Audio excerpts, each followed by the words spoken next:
What's up? I heard you missed me. I'm back.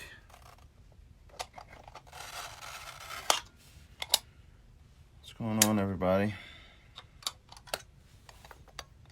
I'm just down here trying to get my pedal board together. How about you? How was your Tuesday? Good? Sweet. Damon. What's up, man? What is up? Juan, what is up? You know what? Thanks for asking. Weird as folk. I'm great. I've got a little bit of a sore throat, but I think I'm gonna make it. Looks like we made it. You guys good? Did you guys watch,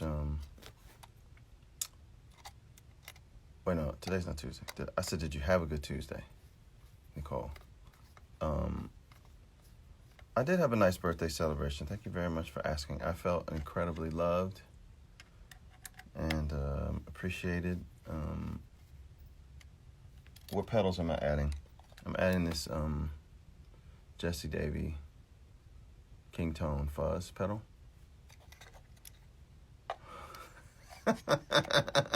I knew you'd be proud of me, Theo. How am I coping during lockdown? Well, I tell you what, man. I've resigned myself to being okay with the fact that at any moment,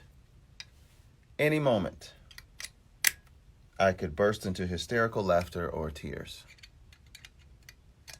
And I think once you're okay with that, the rest of it's just tiny details, you know? Once you figure out that that's the language you're speaking, then the rest is just semantics, you know? So, one pedal I can't go without. I don't know, man. I really like fuzz pedals. And I really like this, what do you call it? This Jackson Audio Prism pedal. I think it's probably my one pedal I would have on every board. Would you guys be okay if perhaps I didn't play a song? I mean, this is free content. And I don't feel like it. Sorry. Maybe my guests will play a song. I'm just not feeling it right now. Play strong enough. Like I literally said I don't want to play a song. And because I'm such a 9, I'm such an Enneagram 9, I'm probably going to go get a guitar and start playing the song, even though I said I don't want to play a song. But you're not the boss of me.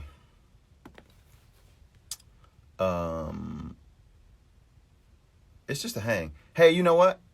I have an idea. I'm going to read you guys a story. I mean, it's kind of a story. I'm going to tell you a story, but it's going to be accompanied by reading. So check it out. So I started this before, but then I never really got into it and gave you guys the details. It's some funny shit. So this friend of mine, Mitch, that works at Red Wing in Amsterdam, he hit me and was like, hey, man, did you just ask me for some money? And I was like, no, I did not ask you for money. He's like, oh, because I got an email from you asking for money. And I was like, no, I didn't. Can you send me what you got? And he was like, yeah, it came from David Ryan Harris 68@gmail.com. So I was like, oh, cool. Well, forward me the email. Let me check it out. As most of you know, you can get any email you want to if someone else doesn't already have it on Gmail. So this person, they got my birth year right. I'll give them that, and they spelled my name correctly. But so they wrote Mitch, right? Mitch forwards me the thing. So I was like, all right, check this out. So I write the dude, and I say, hey. Oh, first of all, his the subject of his email is gift cards. So I write him back and I say, hey, I'm writing you from my home email. You sent your email to my work email. How do I go about getting you the gift card, and how much do you need it to be for? Glad to be able to help you, Mitch. Right? So then the dude writes me back and he says, thank you very much. The dude is supposed to be me, right? He's supposed to be me. Thank you very much. The total amount needed is $2,500 in $100 denominations. You can get it from any store around you, and I need you to scratch the back of the card to reveal the pin, then take a screenshot of the back showing the pin and have them sent to me, including the purchase receipt. Can you try and get it for me later today? Thanks. Aw. So then I said to him, me, I can do it after I get off work, exclamation. But before I do, I just want to make sure that this is the David Ryan Harris that plays guitar for John Mayer. I'm such a fan. If so, exclamation, exclamation. So then I didn't hear anything. And then he wrote me back 2 days later, says, have you got Doe's cards? Have you got Doe's card? I don't know. Mitch, how are you doing? So then I wrote him, I said, are you sure you're the same, David? I just had second thoughts. I really want to help you. After Warren D. Martini from Rat, you're my favorite guitarist. I just got a little afraid. There are so many scams going around. I just wanted a little reassurance that it's really you. Did you hear the one part where I said, after Warren D. Martini from Rat, you're my favorite guitarist? Can you imagine somebody's top 5 or whatever, and it's like Warren D. Martini and then David Ryan Harris? I don't know who that person is. I want to hang out with that person.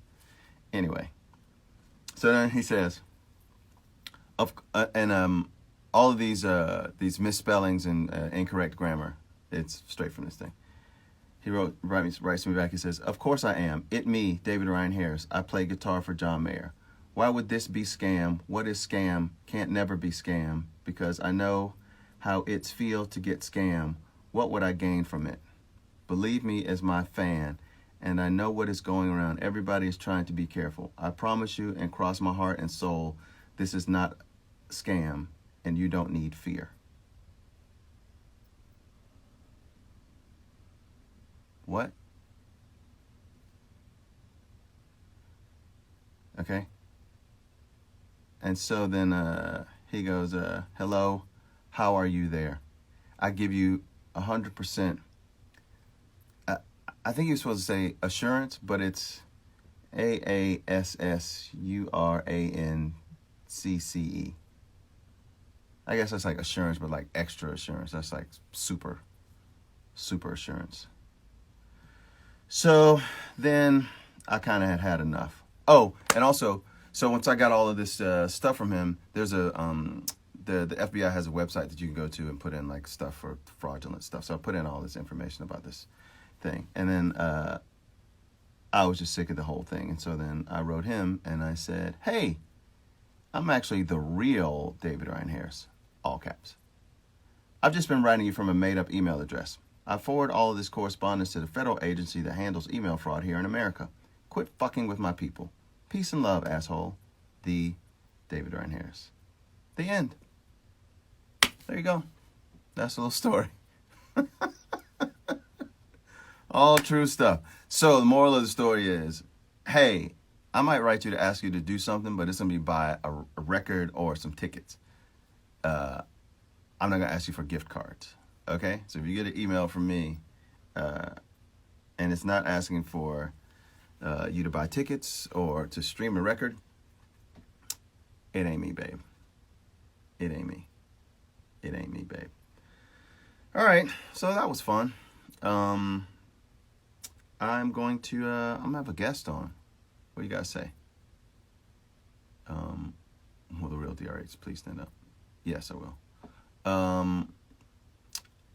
My next guest, I knew he played in a band that I knew of, and I knew a couple of their songs, but I wasn't like super familiar with all of their stuff. And I had this gig in New York, playing this like outdoor festival.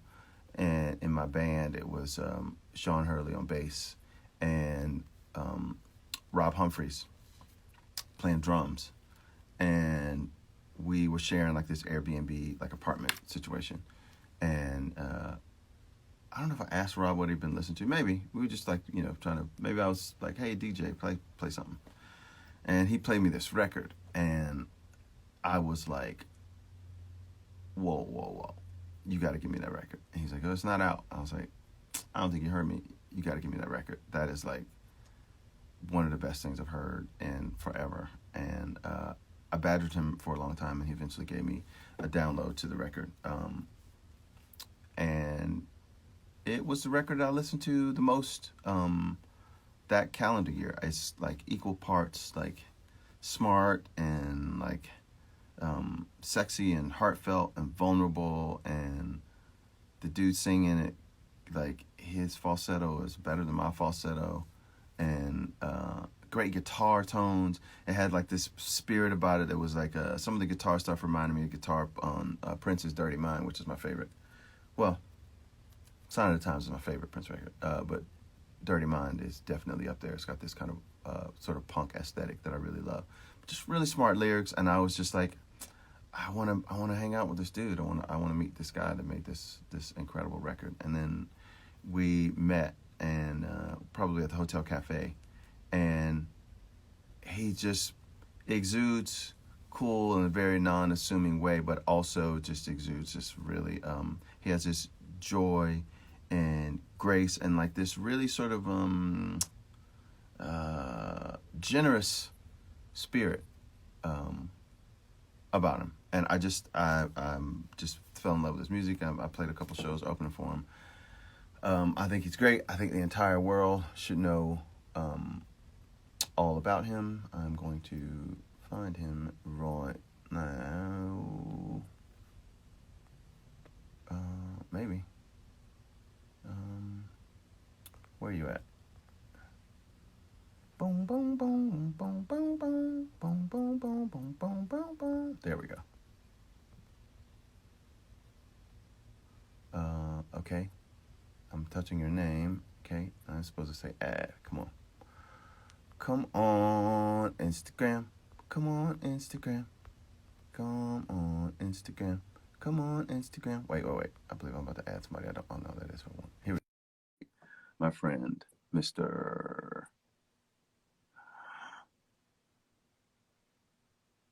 Theo Katzman. Oh.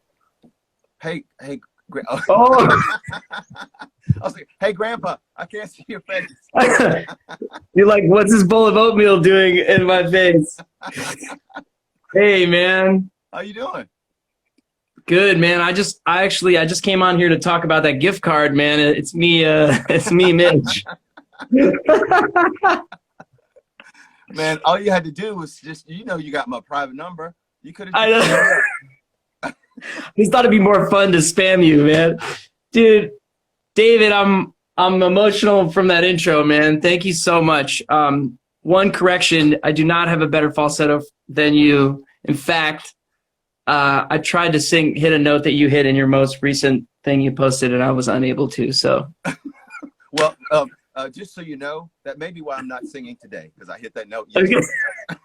I know, I was like, some days you got, I don't know, maybe it's just me. Some days, like, you hit the keyboard, you're like, oh, no A today. Weird. Wow. Huh. Yeah.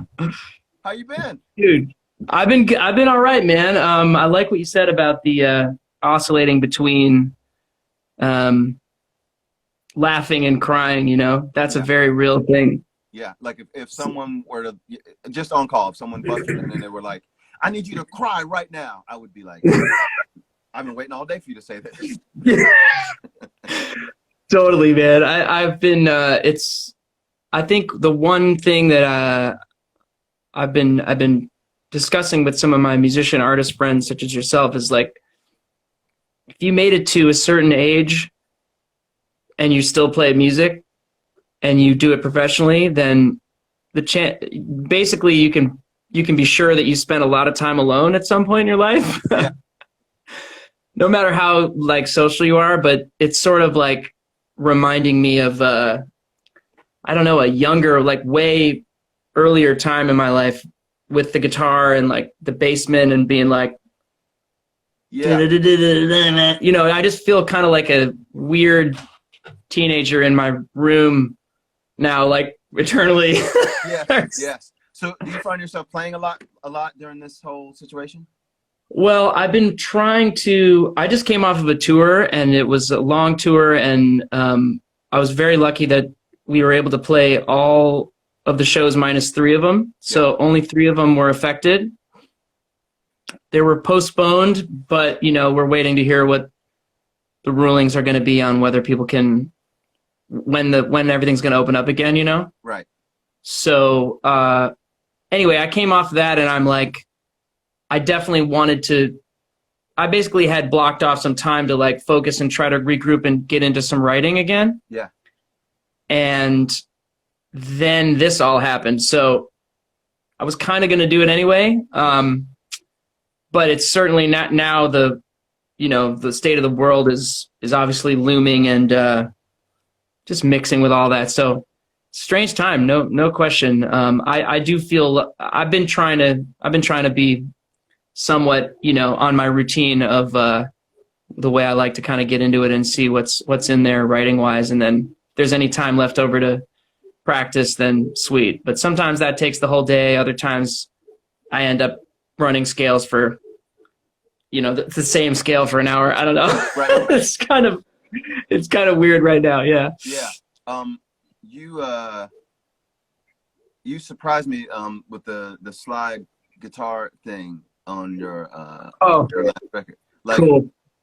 It's not like cool. It's not like I heard it and I was like, oh, look at him. He's been kind of practicing slide over the past. You like really playing the shit out of slide. Like, is there some other thing that you do that no one knows about that you do like a prodigy? Like, what are you hiding? Thanks, man. I've been in the closet with the slide for a long time. I don't really know why. I guess it's so hard. Yeah. And when I first heard Derek Trucks when I was in high school, and the way he plays is so natural and feels so much like a voice that I think I was like, oh, I got to do that. Right.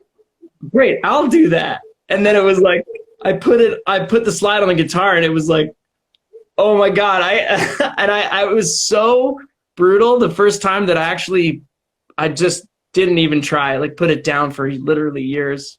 Especially after if you started your career or whatever, or you're fairly proficient playing fretted guitar, and you're like, I kind of got a thing. Like, I'm not a beginner. I play like a real person. And then you put a slide on the first time, you're like, this is horrible.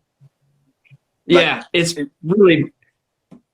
brutal transition because of exactly if you were like starting out and you were like a kid and you never played and that you sounded bad on slide, you'd probably be like, oh, whatever, But yeah, when you're coming from somewhere and then all of a sudden it's like, I can't even get this. I can't make a note on this thing. So I kind of kept it in the background, but I think my ear continued to develop, and like how that, it's weird with music like that, where if your ear starts to open to something, the next time you pick it up, you're not as far away as you were before. Immediately terrible. Yeah, it's like you can, you technically you don't have anything together, but you can at least start to grab the sound you're looking for, and then you're like, wow, what changed? I think I just was ready a couple of years later, and I had the discipline to sound like shit, Right. To go through the other side, yeah. Yeah, so I mean, I'm not, and there's so many good slide players in LA. It's so weird. Like I think of it as this like Southern rock blues thing, and then it's like all of a sudden Los Angeles has this, like, I call it the East LA slide mafia, but it's like 12 like ridiculous slide players in town. It's like, yeah, what's going on? I feel like I mean, everybody, there are tons of people that feel like Derek's like the greatest of all time. Certainly one of the greatest that are doing it right now. Sorry, I lost you there. The internet got weird. What'd you say? Who's one of the greatest doing it right now? Derek. Definitely. Part of what made him great and made people perk their ears up was like he used he made it not a blues thing necessarily. I tell him all the time that he's one of my favorite singers because he plays just like a singer. Completely. That's a great way to say it. And I think he's just opened up people's ears to the idea. It's like, oh wait, this doesn't have to be a blues thing necessarily. It's just a it's another way to sing, in essence. Absolutely. Which is it's so. Are you seeing me still, by the way, or I'm Yes, getting a little? I see you. Okay, okay. You look pixelated, but you're still beautiful. I guess to answer your question, I think all the tricks are out of the bag now for me. I've been playing a lot of piano in the last couple years, more of as a writing tool, Right. but I noticed that I'm developing a bit of a voice on it. I'll never be like, I don't think I'd do a gig on piano to be like, yeah, I got you. Right. Right. Sure. But I do take a lot of, I'm really enjoying it, Right. Now, I mean, do you listen to piano players? Like when I play piano, I don't really listen to anybody stylistically and go, "Oh, I want to do that thing." Like it's literally building blocks for songs. Is there a piano player that you listen to and you're like, "Oh, I want to figure out how to do their thing"? not really. I'm with you on that. Yeah. Except that there are moments of like that I'll pick up and go like, oh, whoa, that's a Stevie thing, or oh, that's a Donny Hathaway, like, the Yeah. way he goes like, whatever that specific. There are things that'll come up, and then I'll find myself going, what is that? And depending on the technical hurdle, if it's like, oh, that's the next 3 years of my life, then I might bail, But if it's the guy that I've been playing a lot with, Lee Pardini, who from the band Dawes, he's an amazing piano player, and just being on the gig, I find with somebody like Lee or Woody from Wolfpack or Joey Dosick, who I know you know. Yep. I just saw Joey on here. Hey, Joey. Oh, sweet. And also playing with Charles Jones a little bit, who's an absolute monster piano player. I just start to like notice that I'll do something and I'll be like, oh, I think I picked that up from the guy on the gig that I was playing with. Right. So that's kind of fun. But no, I'm not really trying to dive into it. But like you said, in terms of building blocks of music, especially coming from guitar, there's this weird feeling of like, you get down to the piano and you're like, oh, this is where music comes from. Yeah, for sure. For sure. I love the like people sometimes ask, oh, should I have my kid learn piano or guitar? And I was like, I love the finality of the piano because there's one middle C. There's only, yes, there are multiple, like the guitar is sort of prismatic in that there are things that lie on top of each other and they're, slightly different versions of the same note, which is cool in its own way. But just the fact that the piano has everything, it's just all laid out, and here it is. Totally. It makes you, even just looking at it with whatever knowledge you have from the guitar about music theory, if you will, or just your understanding of Western music harmony, whatever you want to call it. Right. You just look at the piano and your brain goes like, oh, everything starts to make sense. Inversions make sense. Right. Like, it just all makes sense. Yeah. Yeah. And I mean, I remember I really only wanted to play guitar. I just wanted to play an instrument so that I could write songs. I never wanted to be, so like I'm early 50s. So when I was a kid and thinking about playing guitar, it was mid 80s. So it was like big time hair metal, Eddie Van Halen was everything. I was a huge Van Halen fan. Wow. And like Steve Vai, just like virtuoso guitar players. So I could either have gone that route, or there used to be this show on Sunday nights called Michelob Presents, and it had a house band that was David Sanborn, Omar Hakim, Hiram Bullock, Mark Miller, and they would play like some kind of jazzing or whatever, and then they would have like either a pop artist or just great artists, or like artists that you never heard of come on, and they would play songs. And so that was my jam, because I was really big into like Sting, Dream of the Blue Turtles. So I really loved Omar, whatever, and I was a huge Miles fan. And one time they had Pop Staples come on. Mm-hmm. And Pop Staples just came. It was just him. I don't even think he played with the band because normally they would like back up artists, but I think he played by himself. I think he was playing like a 345 or a 335. And he Cool. was very sort of age, appropriate, looked like an old man playing the super cool guitar. He's wearing a suit. And I was like, at the time, I was kind of in this kind of punk rocky band where we were like jumping off stages and running around with our shirts off. And I just thought, like, when I'm his age, I can't play these songs.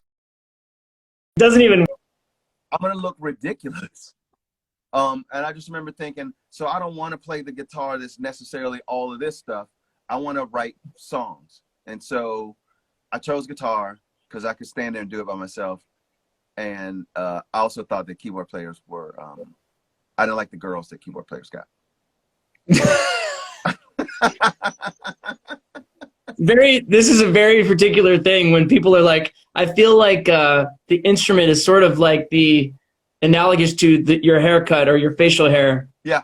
Like if you're a guy with, if you have like a huge, just ridiculous beard, it's like that is a make or break thing for the kind of people you're going to attract. But there are people that are going to be like, that is my guy. And it's like, yes, where do that? Like, it's like some people are only going for the bass player. It's like respect, that's a certain kind of lady.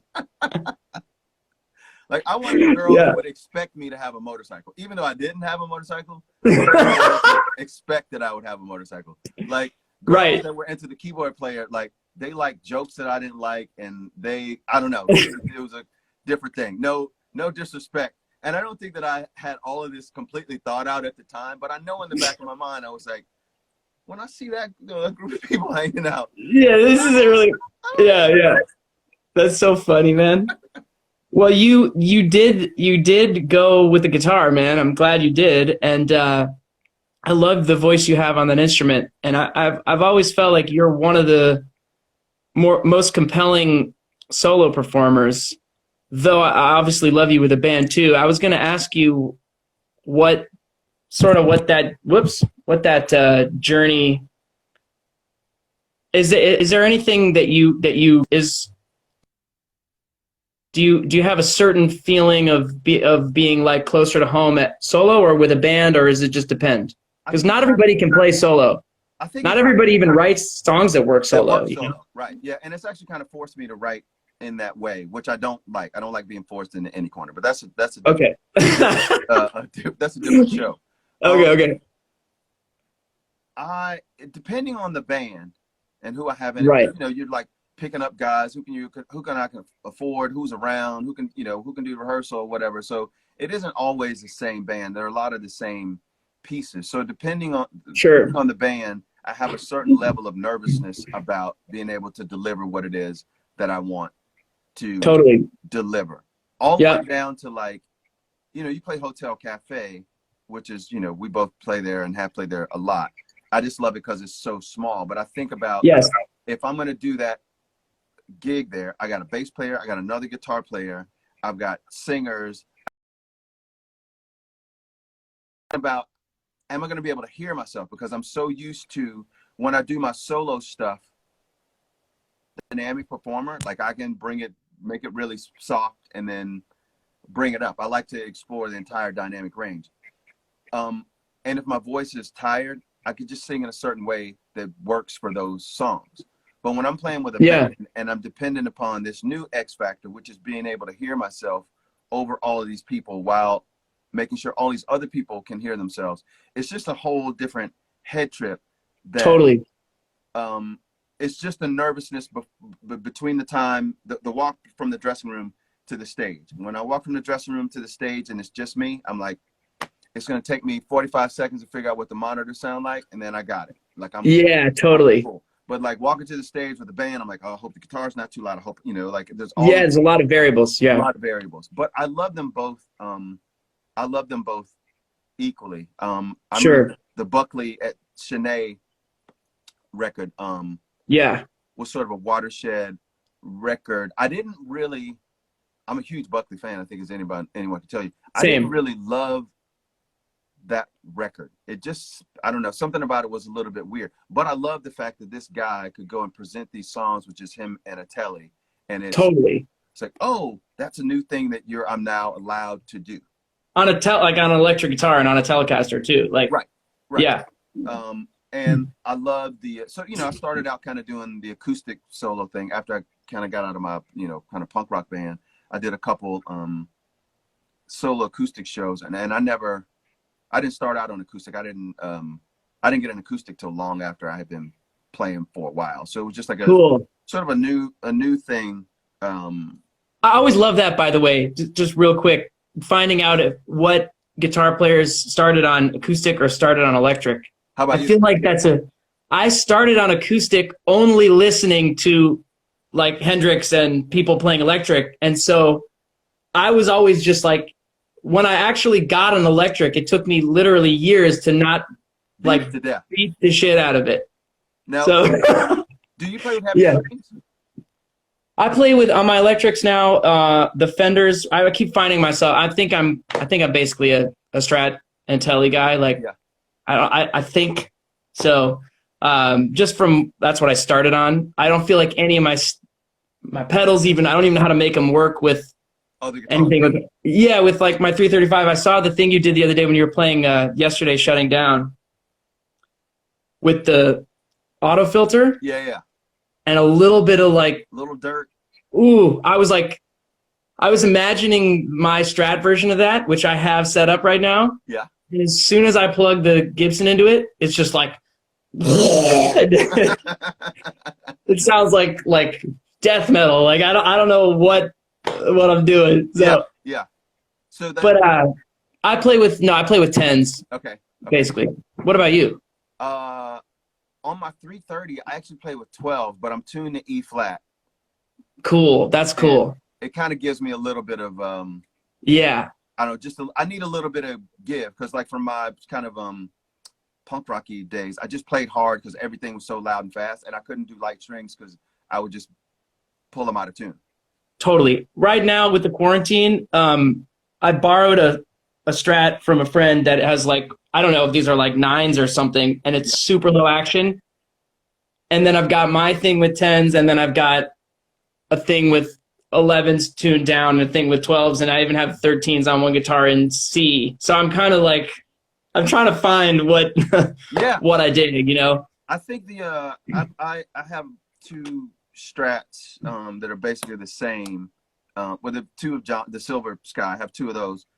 Yeah. They kind of do Strat duty, and I realized that one of them, like for funk stuff, I mean, I guess I should have known this. I just need different strings. It's got a different sing to it. So like, they have 10s on it, which is kind of light for me. But the 11s don't even sound close. Like it's not even the same sound, and they're the exact same guitar, but it's not even right. Can't play funk on it at all.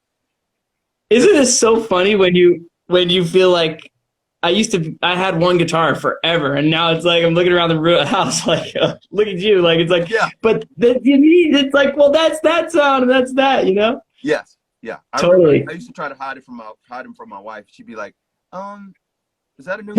I'm like, this? No, it was in storage.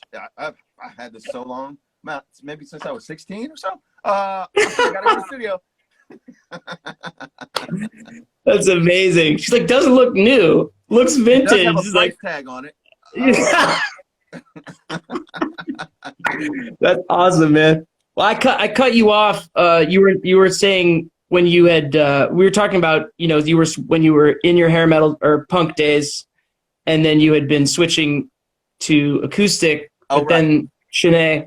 So I switched to acoustic guitar, and you kind of have to remember, before Eric Clapton did the unplugged thing, singer-songwriter dudes with acoustic, it just wasn't a thing. It just wasn't. I mean, of course, there was like James amazing. Taylor, but that shit was gone. Like it was wow. Nobody was doing that.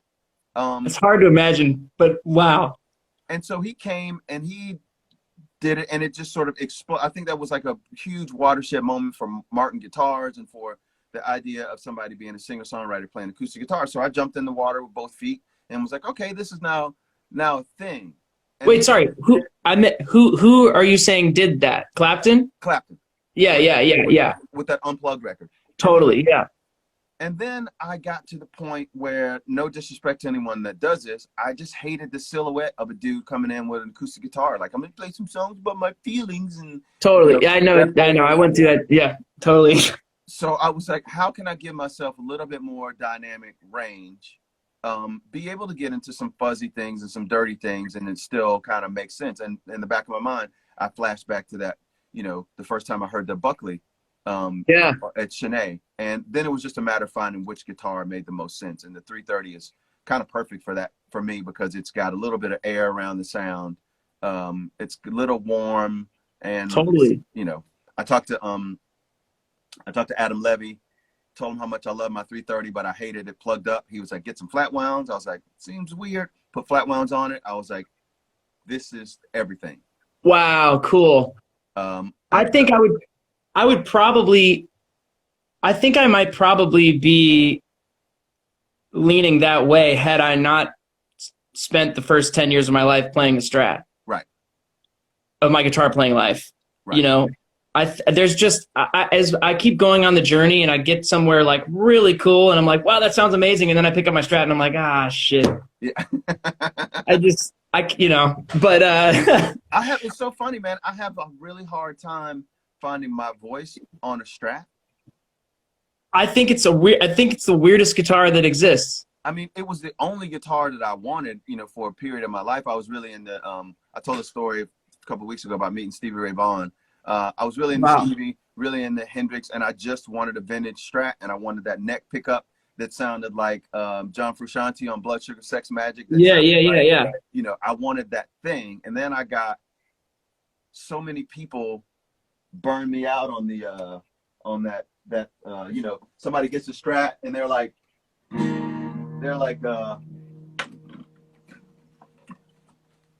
they get the Strat and they're like, right. And I was like, oh God, I hate that sound. So I know what you mean. Eventually, I kind of put it down and I picked up a Telly, and I actually think the Telly is the perfect electric guitar. I think you're probably right. Do you know Mason Stoops? Yes. Dude, Mason is, I recently was like, Mason, I'm ready to check out a Telly, Yeah. And he's like, starts sending me all these reverb listings. And I'm with you, man. I got one and I'm like, this is the electric guitar. It's open in all the right ways. You can kind of get a warm, woofy thing depending on what you do, the neck pickup, and you get this wiry thing with the, I feel like if you could, any record you can cover Music from the Big Pink in its entirety, and also do slides, There's a Riot Going On, that's probably a pretty cool guitar. Hell yeah, dude. So what are you listening to now? Say it again. One more time.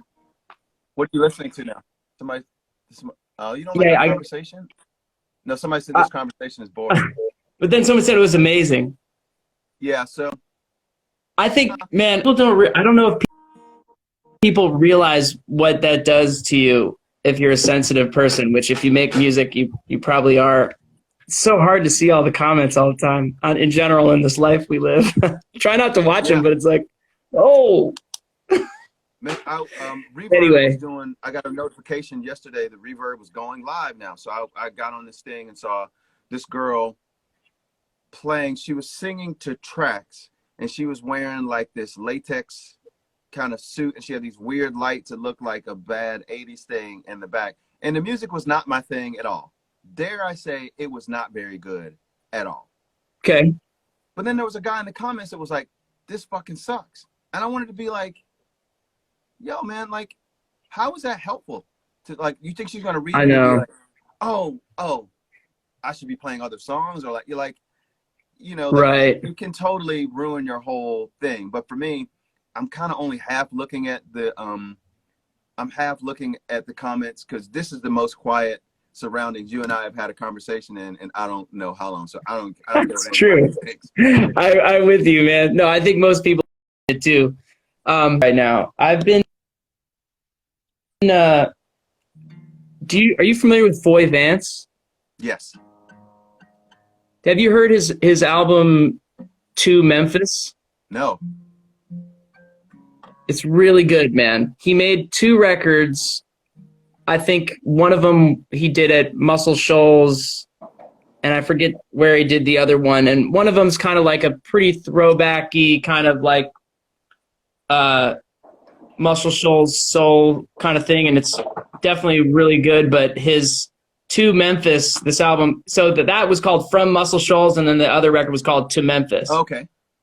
So this one, To Memphis, is like really, really cool. I think I'd be really curious to hear what you think of it. It's very raw. It's all, I think they did it in like a day. It's all like band in a room, and he's like really going for it. And the songs are excellent, very, very soulful. So that album kind of just like, it kind of like slapped me in the face with like getting back to the raw. I mean, I think they did it on tape too, which is a bit of the, helps for me, the tape workflow of like, this is the take, or you're going to delete it because you know you have a better one in you, is a kind of nice forced way to like get a real performance. You might not like it, but it is a performance. So I'm trying to figure out that's been an inspiration recently. What else? I mean, I've been spending a lot of time. I find that when I'm like writing or I'm playing or I'm trying to explore on the instruments or dial in sounds or whatever, I'm not taking in a lot of other music. I'm mostly doing it myself, and that's where my headspace is. I did also. What's up, man? Close the door. Hendrix. All right, sorry about that. How's that about it? How's that for a cool name? Oh man, he's got a lot to live up to. The Hendrix Harris? Yeah. Woo! Yeah. When he comes in with a neck tattoo, he's gonna be like, "Dad, you think I was gonna be a banker at like 40?" It's like, it's like you started this. That's a great point, man. That's a great point. Yeah. So I think. Oh, also Rhett Madison, who was opening for me on my most recent tour. I'm producing her record, and we're kind of chipping away at that, and just was working on the mix remotely with the mixer, and so I had that new material in my head a lot. So I mean, sometimes, as you know, when you're writing and you're producing stuff, that might be like 8 hours of music that day, and so people are like, "Have you heard the new blank blank blank?" And I'm like, no. Or people are always like, what's cool? You're a musician. What's the new music? I'm like, Stevie Wonder. I don't know. Like, I don't know anything about it. I have no clue what's going on. Yeah, it's interesting now that you mention it. I find that I get most of my inspiration.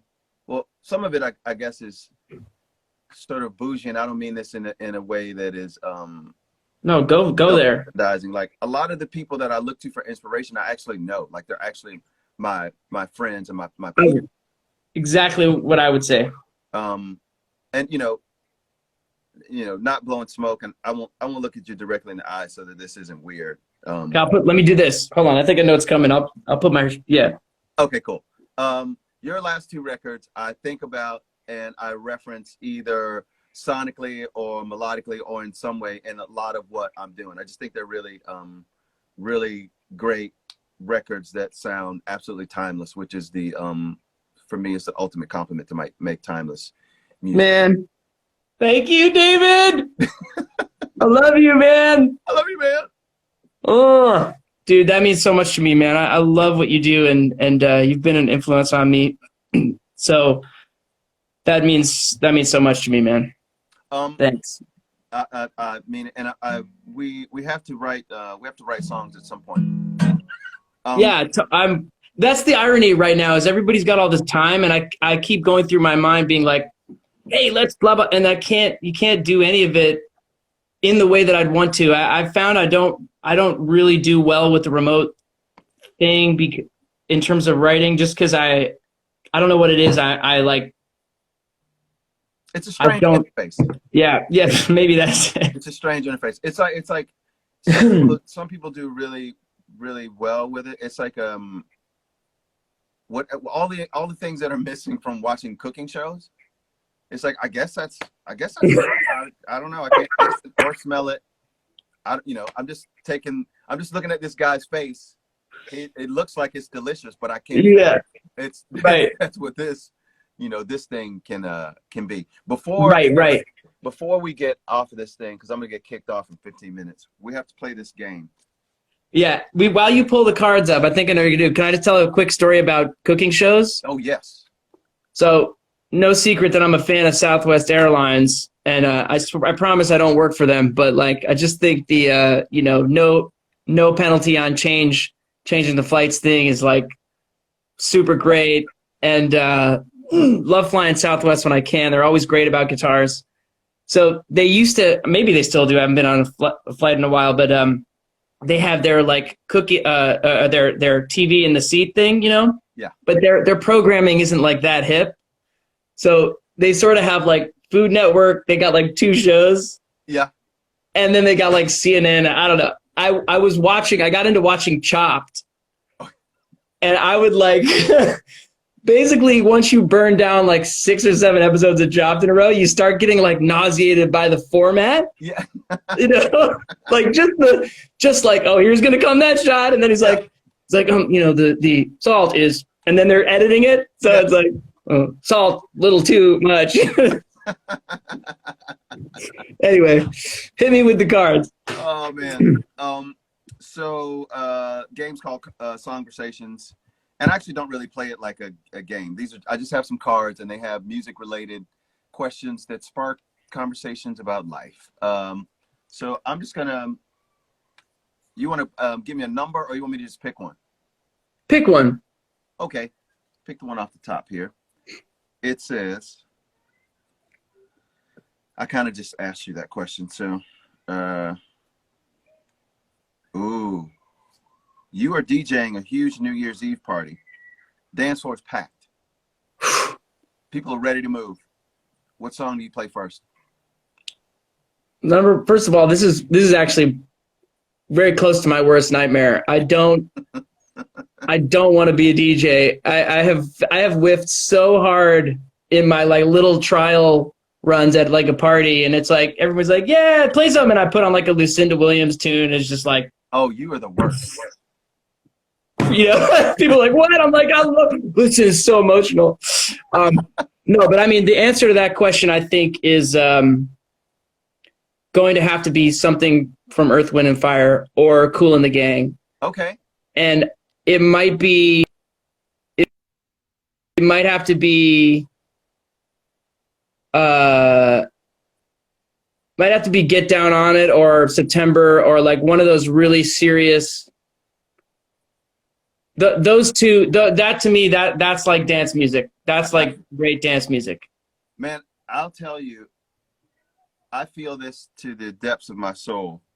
If you were wondering if someone was like coded, like you thought they were dead, it's flatline, but you weren't quite sure. If you just put headphones on them and you play this, boom, boom, boom, ba-dum, boom, boom, boom, ba-dum, yeah, totally. But when it gets to when the band drops in, it's got a lot of power in. Oh, cause if they don't get up, dead. Yeah, they're dead. That's really well said, man. I can't tell you how many parties I've been at, and I'm like, I'm not really a dancer, so I'm just like, yeah, whatever. And that song comes on, and that chorus comes on, and I'm like, oh shit. Yeah. That's awesome. Well, as a testament to the power of music, when my tour got called off early, I drove back to LA in the van because I didn't know what was going to happen with airport shutdowns. Everybody was confused about what was going to go down. I didn't want to be stuck at Chicago O'Hare with like 300,000 people, which did happen for a bunch of people, Yeah. So I got in the van and I started driving, and I actually slept in the parking lot of a Flying J somewhere in the van. And I thought I had a blanket, and then I woke up like I woke up 3 hours after going to sleep, Yeah. and I was so cold that I was like, all right, this is, and I had a kombucha in the car. I was trying not to go into the gas stations because everybody was, at that point, I was particularly worried Freaked about out. this. Yeah. Yeah. And so I was like, I had just slept, but I slept for 3 hours, you know? Yeah. And I just like opened up my phone and I put on some EWF and I was like, you know, Oh, it'll like do it, I man. didn't have any coffee, man, but I was just like, boom, man. It will do it, man. Such Took me, amazing sounding records. I mean, you can't say enough. So much music is contained to- in those records. totally. Um, So I'm with you. well, I'm gonna give you one more question, and then Okay. I've set my. You know, I got to say, you were one of my first people that I wanted to do this with, and when I asked you, you were like, you know, I kind of made a commitment that I'm gonna like be quiet or whatever. I was so jealous. And so I went in and I told my wife, I was like, hey, babe, you know, I want to be sure that I use this time wisely. So I've decided that I'm going to spend the next week just in silence by myself. I need this for me. And she kicked me in the penis. I believe that. Yeah. And I was like, note to self, you're not Theo.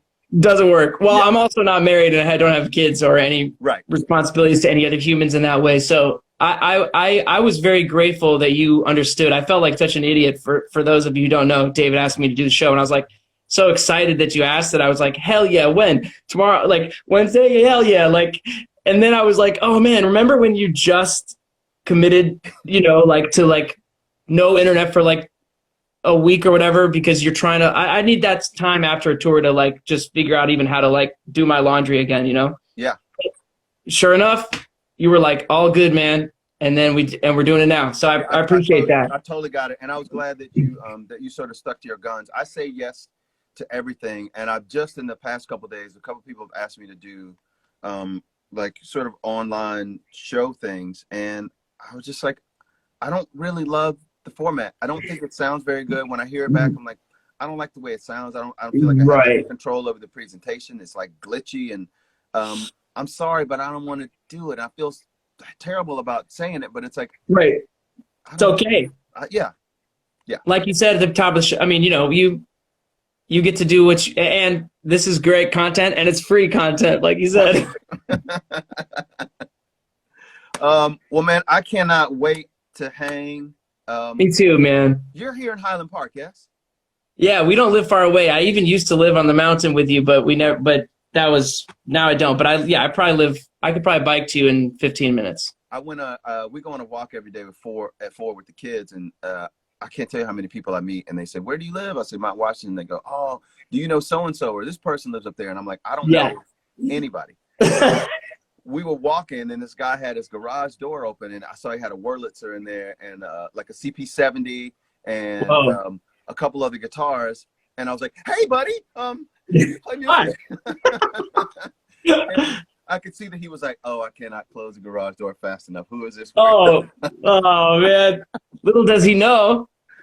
Isn't that a funny moment when you're trying to be like, no, I'm good. Like, I have guitars too.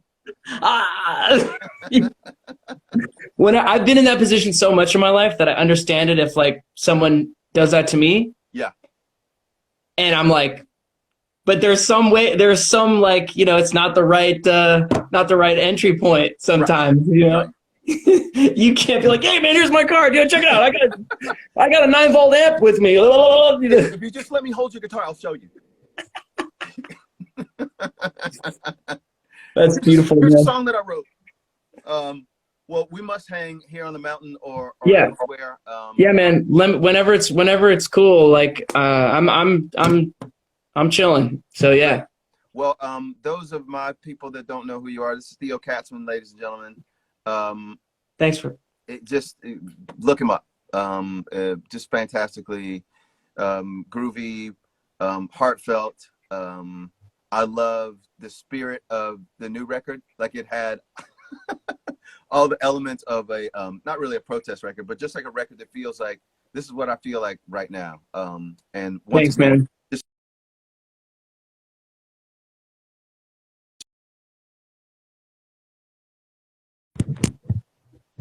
have an hour limit on Instagram just in my life, and so it just came on. Got it.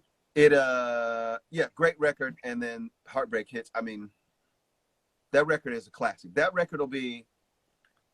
This is going to sound maybe not as great as it should, but I think it will always be in my top 20.